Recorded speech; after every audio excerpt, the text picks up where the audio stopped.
I never thought the sound of my own breathing could scare me more than the wind screaming across the ice. But that was the moment I knew everything had gone wrong. If you're watching this, understand one thing right away. Nothing prepares you for the moment the Arctic stops being a place on a map and becomes the only world you might die in. People love to romanticize isolation, silence, the untouched beauty of the poles. But the Arctic doesn't care about beauty. It doesn't care about you. And the moment I realized I was truly alone out there, I swear the cold felt like it had a heartbeat of its own. Slow, ancient, waiting for mine to stop so it could bury me under snow no one would ever find. It started as a simple research trip. 3 days. That's all it was supposed to be. I was gathering atmospheric readings for a project, something I'd done before without a single hiccup. But the Arctic has a way of turning routine into chaos in less than a heartbeat. The forecast warned of mild winds, clear visibility, stable temperatures. Nothing alarming. And maybe that level of comfort is what doomed me from the start. When you think you understand a place like that, you let your guard down. When you let your guard down in the Arctic, you pay with something. Sometimes with fingers, sometimes with sanity, sometimes with your life. The hook of the whole disaster was so stupid it still pisses me off. A piece of equipment malfunctioned. A simple atmospheric sensor that refused to transmit data. I had 2 options. Bring it back to camp or do a quick check in the field to see if it was just a loose cable or a frozen connector. I chose the second option because walking all the way back to camp for nothing felt like a waste of energy. That single decision put everything in motion. I walked farther than I should have, following a ridgeline that looked familiar until the wind shifted direction, and with it, my sense of orientation. Most people don't understand what whiteout really means. They think it's just heavy snow or fog. But a true whiteout erases the world. The sky devours the horizon, the ground blends with the air, and suddenly you can't tell up from down. You can hold your hand in front of your face and only see the outline. And when the wind starts pushing snow across the surface, everything becomes a blur that eats depth, perspective, and logic. That's what caught me. An Arctic magician tricking my eyes, convincing me I was heading back toward camp when I was actually veering away from it with each step. When I realized I was lost, it was already too late. The camp was nowhere behind me. My footsteps were gone, erased by the storm. My GPS, which should have been my lifeline, flickered like it was possessed. The signal kept cutting out, and every time I tried recalibrating it, the cold bit deeper into my fingers until I could barely feel the buttons. The wind clawed at me, pushing me sideways, demanding I fall. And I swear I could hear it whispering through my hood, like the Arctic itself was telling me, "You don't belong here." I kept moving because stopping meant death. That's not exaggeration. In those temperatures, in that wind, stopping isn't rest. It's surrender. I yelled a few times, which was pathetic, because who the hell was supposed to hear me out there? But yelling made me feel human for a moment, and I needed that. The cold has this predatory way of stripping away your sense of self, piece by piece. At first it's just numb toes, then stiff fingers, then a fogged mind. And once your mind goes, you're done. The cold doesn't need to kill your body. It kills your will. Hours passed without landmarks, without change, without anything except the horizon that wasn't really a horizon. When I finally saw something, a dark line stretching across the white, I almost cried. It was a pressure ridge, jagged ice slabs frozen in chaotic angles. Dangerous as hell to cross, but at least it meant I wasn't walking in circles. I climbed over it, slipping more times than I like to admit, the ice cracking under my weight in ways that made my stomach drop. But crossing that ridge led me to something even more terrifying than the storm. Silence. The wind died without warning. The whiteout thinned. And suddenly I stood in a vast, empty basin, surrounded by walls of ice shaped by years of brutal winters. The calm should have relieved me, but instead it made me feel exposed. Like whatever was hunting me, cold, fate, my own stupidity, had paused just to let me hear my own heartbeat before tightening the noose. I set up a temporary shelter, nothing more than my emergency tarp and some trekking poles. It was pathetic, honestly, but it gave me a mental anchor point, a place to regroup. I took inventory, rations for maybe 2 days if I stretched them, a flask half filled with water. My radio, dead, my GPS, dying, my body heat leaking away, slow but steady. And then there was the simple, brutal fact. I had no idea where I was. No sense of direction, no visibility. Nothing to guide me except instinct. And instinct is garbage in the Arctic. Instinct in that place will walk you straight into a crevasse with a smile. As night crept in, I felt the temperature drop in waves. The tarp crackled with frost. My breath came out in thick plumes that looked like smoke. I curled up as tight as I could, but my toes felt like they were made of stone. Sleep wasn't an option. Every time I closed my eyes, I felt this growing dread that I wouldn't open them again. I stayed awake by talking to myself, out loud. Real conversations. I cursed myself, argued with myself, begged myself to stay awake. The darkness messes with your head, but the cold messes with your soul. At some point I must have drifted, because I jolted awake with my heart racing, convinced something was standing outside the tarp. I heard footsteps, crunching in the snow, slow, deliberate, heavy. Every instinct I had screamed predator, polar bear maybe, but I stayed still, barely breathing, waiting for the tearing sound of claws against fabric. It never came. The footsteps circled once, then faded. Later I learned that auditory hallucinations are common in extreme cold and isolation. But in that moment, it felt real enough that I could picture the beast's breath frosting the tarp above my head. When morning came, if you can call that dim blue twilight morning, I forced myself up and started walking again. Staying put was suicide. The storm was gone. Visibility was clearer. And I could finally see the landscape. Endless rolling fields of ice, broken by ridges and cracks that stretched forever. I chose a direction and stuck to it, praying it wasn't the wrong one. But prayer doesn't fix dehydration, and halfway through the day I felt it. My mouth tasted like metal. My lips cracked. My tongue felt swollen. Water was low and every swallow felt like a countdown. I conserved energy by moving slower, counting each step in sets of 50 to keep my brain focused. But the real danger wasn't physical, it was mental. The Arctic wants you quiet, obedient, resigned. And when I started to hear voices, faint at first, then clearer, I knew I was slipping. They sounded like people I knew, friends, co-workers, sometimes family. They called my name, urged me forward, told me not to lie down. At one point, I heard my mother's voice so clearly I swore she was right behind me. I turned around and saw nothing but ice. The second night hit harder than the first. No shelter this time. I dug myself into a snowbank, hoping my body heat would stay trapped long enough to keep my core temperature stable. It worked, but just barely. I shook violently, shivering, turning into a full-body tremor that hurt my muscles like they were being pulled apart. My thoughts grew static-filled. I kept thinking about warmth, any warmth.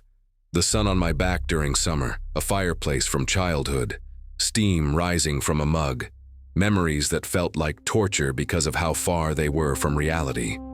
At one point, I honestly believed the snowbank was trying to swallow me. The pressure around my legs felt alive, shifting, tightening. I kicked hard, panicking, and crawled out gasping like I'd just escaped drowning. Sitting in that endless plain of blue-lit nothingness, panting, shaking, gripping my pack so tight my knuckles turned white. This was the moment I fully understood I might die out there. But I didn't stop.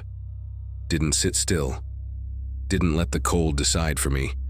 I walked again, one foot in front of the other, because movement was the only thing keeping death a few steps behind instead of right on my neck. By the time the third day began, my body felt hollow. My limbs didn't feel like mine. My fingers were stiff, blackened at the tips, frostbite setting in. Every step felt like a lie I was telling my body. Just one more. Just one more. And the Arctic tested that lie every minute. The wind picked up. The sky darkened. Another storm coming. But something changed that morning, something small, almost insignificant, but enough to rip me out of the downward spiral. I saw a shape on the horizon. At first I thought it was another hallucination, but it stayed.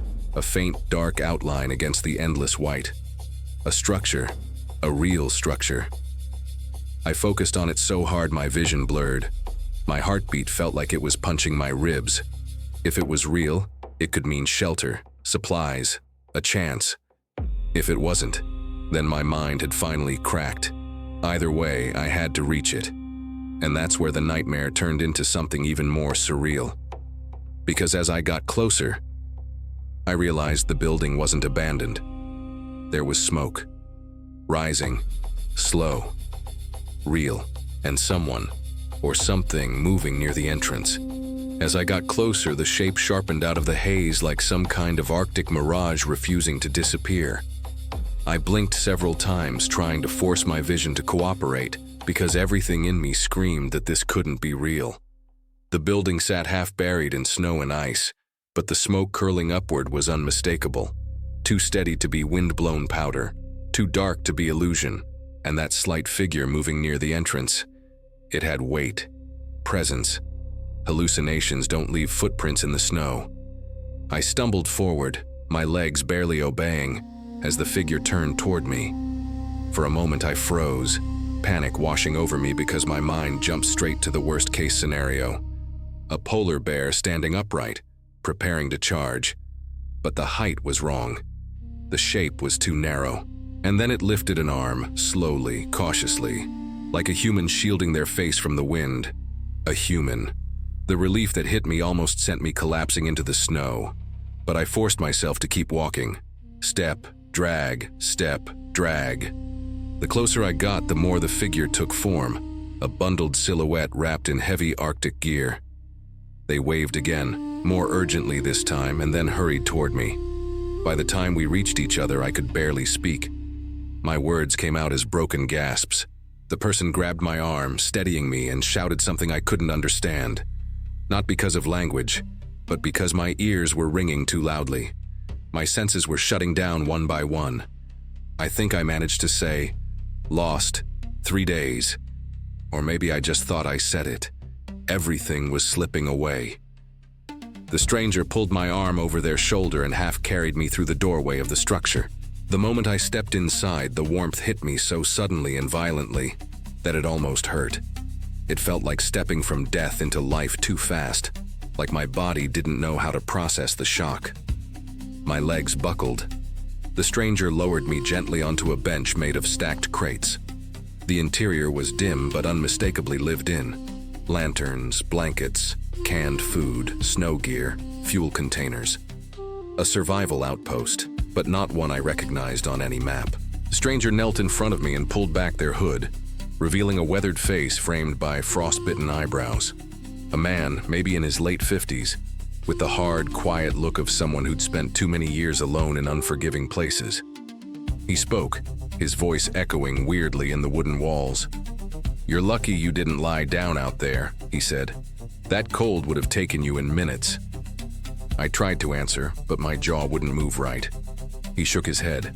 "Save your strength. You're hypothermic, and dehydrated, and half delirious." He stood and poured water from a kettle into a metal cup. "Small sips," he warned, handing it to me. The warmth of the cup in my hands almost made me cry. I followed his instructions, sipping slowly, even though every cell in my body screamed at me to chug it. He watched closely, making sure I didn't push too hard. As heat slowly seeped into my bones, the shaking intensified. Violent, uncontrollable spasms racked through me as my body fought to raise its temperature. The man covered me with 2 thick blankets and adjusted a heater beside me. "Let it happen," he said. "It means your body is waking back up."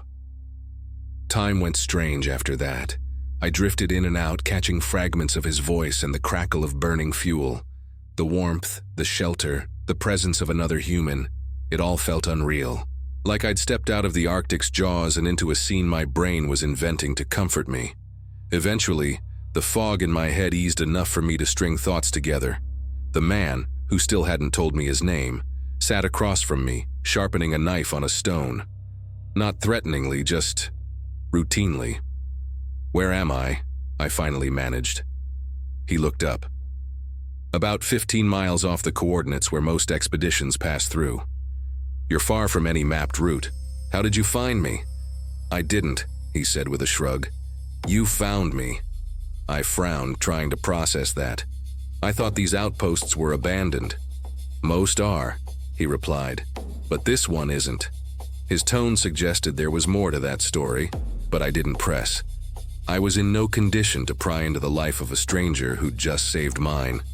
After what felt like an hour, I was able to sit up fully. My fingers still burned from frostbite, and my feet throbbed like they were filled with needles.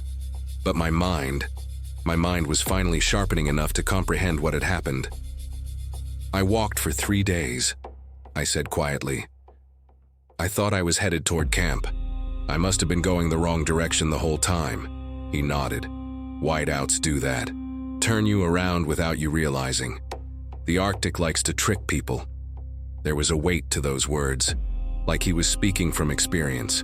And before I could ask, he continued, "You're not the first I've found wandering near dead." Found. That word hit oddly. Had he rescued others? How long had he been out here? How many stories like mine had crossed his path? The isolation in his eyes hinted at a life carved out of necessity, not choice. "You're lucky," he said. "If you'd been a mile to the east, you would have walked straight into a field of crevasses." A chill ran through me that had nothing to do with temperature. I looked around the outpost, trying to ground myself in reality. The walls were plastered with maps. Old ones, new ones, some hand-drawn. Notes scribbled in pencil-covered sections of terrain. Supplies were stacked meticulously. Radios, first aid kits, hunting gear, survival manuals. Everything organized with obsessive care. It felt less like a temporary shelter and more like the private domain of someone who had been living out here for years. As the hours passed, the storm outside grew louder. I could hear the wind battering the walls, the Arctic screaming in frustration, like it had missed its chance to end me. Each gust rattled the wooden beams, but the outpost held firm. "You won't be leaving tonight," the man said. "Storm will last until morning, maybe longer." I nodded. "Thank you for saving me." He shrugged like it wasn't a big deal. Anyone would have done the same. But we both knew that wasn't true. Not out there. Not in a place where human life is as fragile as frozen breath. As night settled in, he lit a lantern and set out 2 cans of stew. I forced myself to eat slowly, even though hunger clawed at me with the desperation of someone who had been running on pure adrenaline and fear for days. The warmth spread through my chest, easing a tension I hadn't even realized I was carrying. For the first time since the nightmare started, I felt something close to safety. But that's when he finally told me the part that made my skin crawl. "There's a reason I'm still out here," he said, staring into the lantern flame. "A reason people don't come this far north." I waited, heart tugging itself tighter in my chest. "This region isn't mapped right," he continued. "Weather patterns shift unpredictably. Magnetic interference messes with navigation. You've noticed that, I'm sure." I nodded slowly.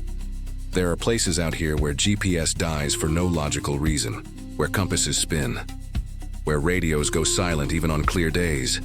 I've seen it too many times to call it coincidence." I swallowed hard.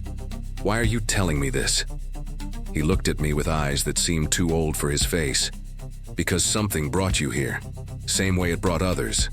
He stood and reached for a box tucked under a table. He opened it and took out 5 small objects. Personal items, a necklace, a cracked pair of glasses, a watch, a torn glove, a pocket knife with initials scratched into the side. My throat tightened. Who did these belong to? He sighed, a heavy sound, full of memory. People who didn't make it out. For a long moment I sat frozen in silence, my mind struggling to piece together what he was implying. Had he tried to save them? Had he arrived too late? Or had the Arctic swallowed them despite everything he'd done? Before I could ask, he closed the box gently, too gently, like the contents were fragile pieces of ghosts. "You survived because you kept moving," he said. "Because you didn't give up. The others, the cold took them before I got to them." A knot formed in my stomach, tightening with dread. I looked around again. really looked. The maps, the notes, the supplies, the personal items. This wasn't just an outpost. It was a memorial, a collection of stories with endings I didn't want to imagine. The storm raged on through the night. I barely slept. Every time I closed my eyes, I saw those items in the box, each one belonging to someone who'd walked the same ice I had, felt the same cold, faced the same hopelessness. By morning, the wind had settled. A thin fog clung to the horizon, but visibility was decent enough to travel. The man handed me a makeshift walking stick and 2 extra rations. "Your camp is southwest, about 8 miles, he said. "Follow the sun and the ridge line. Stay away from the eastern fields." I wanted to ask him to come with me, to let me help him leave this place, but the words died in my throat. He wasn't trapped.